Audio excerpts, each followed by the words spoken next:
Realync brought us value almost immediately. We were touching on certain topics that we saw trending in the maintenance department, and what we did is just cover those topics, send it out to all of our residents, and we almost saw an immediate drop in that particular service request. My name is Ben Daniels. I'm the service manager at Watermark Residential. We're multifamily housing, and this one's got 4 buildings and 176 units. For residents, we started using it in kind of a different way. We would send reminders of just kind of different community rules. It's been really helpful because they typically tend to watch those videos more than read through kind of a blah email. Well, as a service manager, I immediately saw value that we could utilize it in informing some of our residents on standard or typical trends that we saw.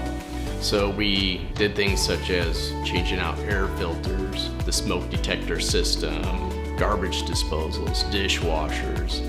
The most impressive part about Realync, I think, is just how easy it was to use, and also how easy it was to get a hold of somebody if we maybe needed an idea or get any help with anything. It's just so easy to reach out to Realync, but the good thing is we haven't had to do that a ton because it is so user-friendly.